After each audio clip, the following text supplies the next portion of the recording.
이 시간 함께 기도하며 3월 25일 수요일 말씀과 함께 열겠습니다. 사랑과 은혜의 주님, 어둠의 터널을 지나 밝은 빛을 비추시는 하나님 은혜의 자리로 우리를 인도하여 주시니 감사합니다.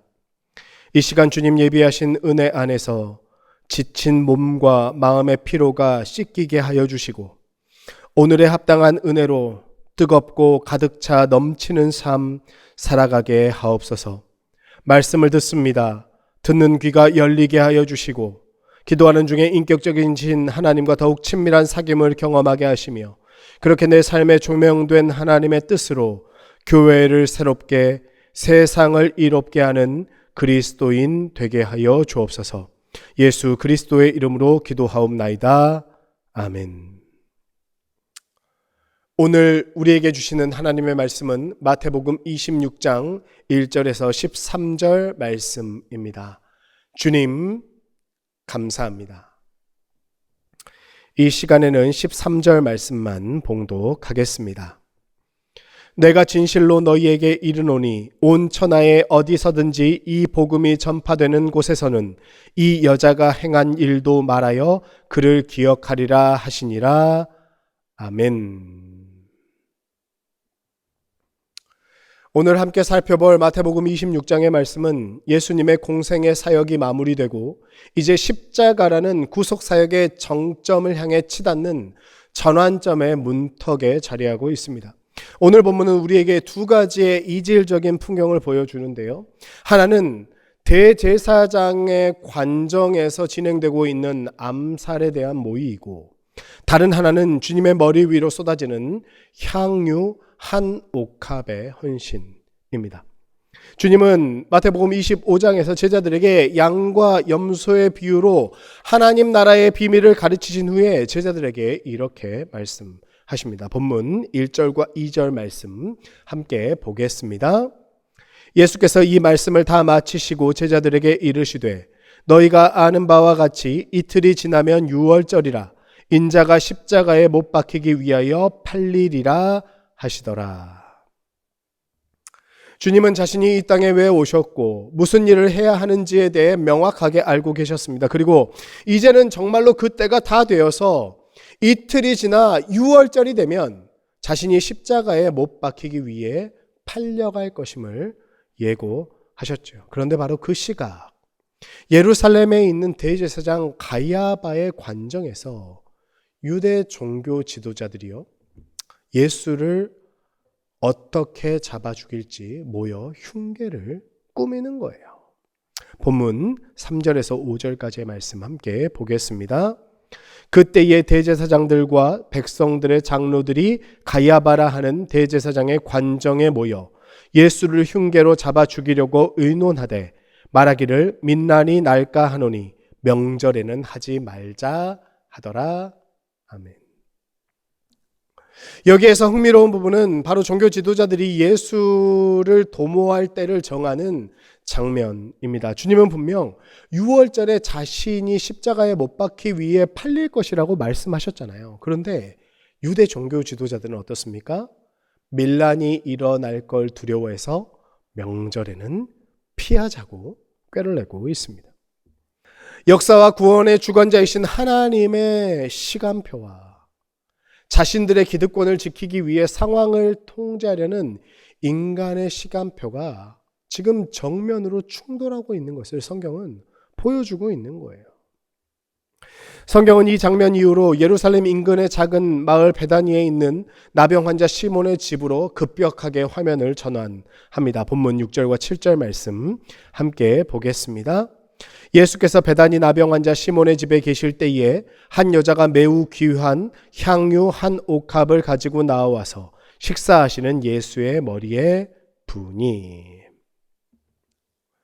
유대 종교 권력자들이 예수님을 향한 서슬퍼런 음모를 꾸미고 있을 때 성경에 이름조차 언급되지 않은 한 여인이 나와서 매우 귀한 향유 한 옥합을 깨뜨려 식사하고 계시는 주님의 머리에 부었습니다. 오늘 본문에서는 이 여인이 깨뜨린 향유 한 옥합을 그냥 매우 귀한 향유라고만 설명하고 있는데요. 평행 본문인 요한복음에 보면 순전한 나드 향유라고 기록하고 있고요.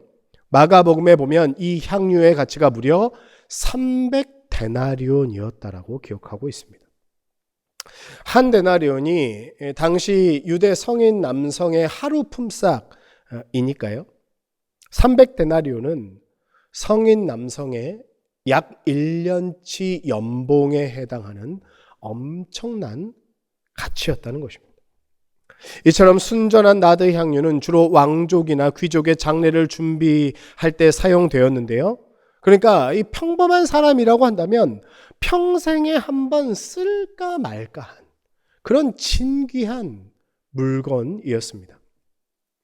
이 장면을 옆에서 지켜보고 있던 제자들이 굉장히 놀랐던 것 같아요. 심지어 성경 기자는요, 여인의 이런 행동을 본 제자들이요, 분개했다고, 화를 냈다고 말하고 있습니다. 본문 8절과 9절 말씀 함께 보겠습니다.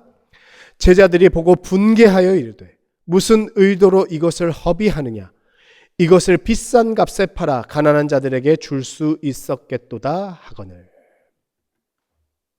제자들이 분노한 것은 여인이 아무 의미 없이 비싼 향유를 낭비했기 때문이었습니다. 그들은 여인이 깨뜨린 향유의 경제적 가치를 계산했어요. 이게 얼마짜린데 이걸 밖에 나가 팔면 정말로 많은 가난한 사람들을 도와줄 수 있었을 텐데.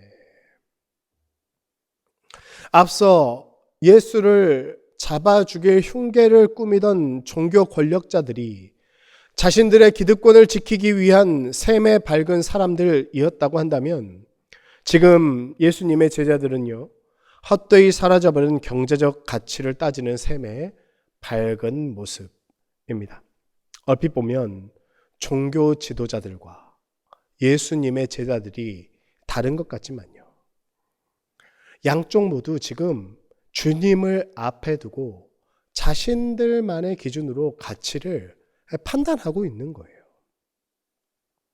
이에 주님은 이 여인을 향한 제자들의 날선 비판을 막아서며 이렇게 말씀하십니다. 본문 10절에서 12절 말씀 함께 보겠습니다. 예수께서 아시고 그들에게 이르시되 너희가 어찌하여 이 여자를 괴롭게 하느냐, 그가 내게 좋은 일을 하였느니라. 가난한 자들은 항상 너희와 함께 있거니와 나는 항상 함께 있지 아니하리라. 이 여자가 내 몸에 이 향유를 부은 것은 내 장례를 위하여 함이니라. 아멘. 주님은 이 여인이 자신에게 좋은 일을 했다고 지금 칭찬하고 계십니다. 여기에서 좋은 일이라고 번역된 헬라어는 칼로스인데요, 이 단어는 도덕적으로 옳은 일을 했다는 의미가 아니라 아름답고 고귀하고 감동적인 일을 했다는 의미를 가지고 있습니다. 여러분, 현재 주님이 걸어가시는 이 십자가의 길은요, 외로운 길입니다. 예루살렘 종교 권력자들은 주님을 죽이려고 지금 음모를 꾸미고 있고, 제자들은 주님이 예루살렘에 올라가 왕이 되시면 자신들이 누리게 될 영광을 계산하고 있지요. 이들 중 아무도 예수님의 메시아 사역, 그 십자가의 길에는 관심을 두지 않습니다. 그런데 오직 이름 없는 이 여인만 예수님의 고난받는 메시아로서의 정체성과 그 십자가 구속 사역에 대해서 공감하고 있는 거예요. 예수님은 때문에 이 여인의 행동을 자신의 장래와 바로 연결하십니다. 성경은 이 여인이 의식적으로 예수님의 죽음과 장례를 준비한 것인지에 대해서는 전혀 기록하고 있지 않아요. 다만 그녀의 행동이 장차 이루어질 예수 그리스도의 십자가와 부활을 통한 구원을 예표한다는 것은 분명합니다. 때문에 우리 주님 이 여인의 행동에 대해 이렇게 말씀하시죠. 본문 13절 말씀 함께 보겠습니다. 내가 진실로 너희에게 이르노니 온 천하에 어디서든지 이 복음이 전파되는 곳에서는 이 여자가 행한 일도 말하여 그를 기억하리라 하시니라. 아멘. 제자들은 예수님의 머리에 향유를 부은 이 여인의 행동을 허비라고, 낭비라고 불렀지만 주님은 이 여인의 행동을 기억할 복음이라고 선언하십니다. 온 천하 어디서든지 이 복음이 전파되는 곳에서는 이 여자가 행한 일도 말하여 그를 기억하리라. 그렇다면 주님께서는 왜 이렇게까지 여인의 행동을 칭찬하고 계실까요? 여러분, 인간을 구원하시기 위해 직접 이 땅에 인간으로 오신 주님의 성육신보다 더 큰 낭비는 이 세상에 없습니다. 세상 그 어떤 종교의 신도요, 인간을 위해서 자기 자신을 희생하지 않아요.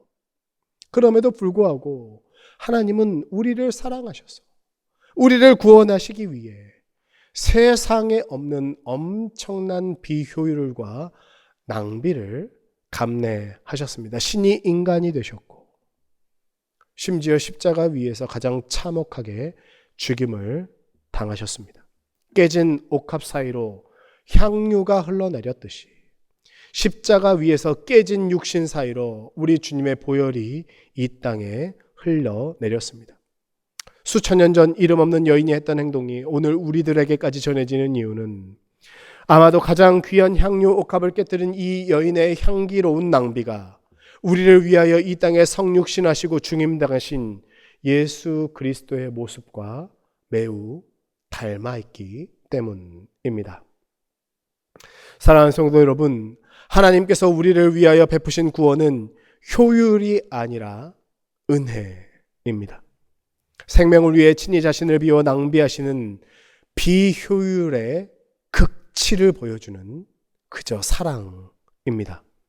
예수 그리스도 은혜의 복음으로 구원받은 우리가 해야 할 일은 효율을 따지고 계산하는 것이 아니라 우리를 위해 친히 자신의 생명을 깨뜨리신 주님의 희생에 사랑으로 응답하는 것입니다. 바라기는 주님과 함께 주님을 따라 주님을 닮아 우리도 일상 속에서 내 삶의 옥합을 기꺼이 깨뜨림으로 이 땅에 임하는 하나님 나라를 예비하는 삶 살아갈 수 있기를 축복합니다. 그렇게 그리스도의 향기로 그리스도의 편지로 이 땅에 주님 은혜의 복음을 삶으로 살아내며 증거하는 우리 과천교회 모든 교우님들 되시기를 주님의 이름으로 축복합니다.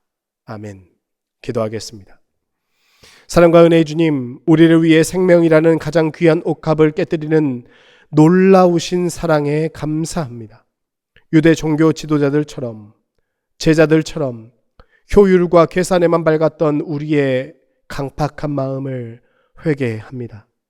자격 없는 우리에게 베풀어 주신 하나님 사랑 기억하며 주님의 희생과 사랑에 가장 순전하게 응답하는 우리들 되게 하여 주옵소서.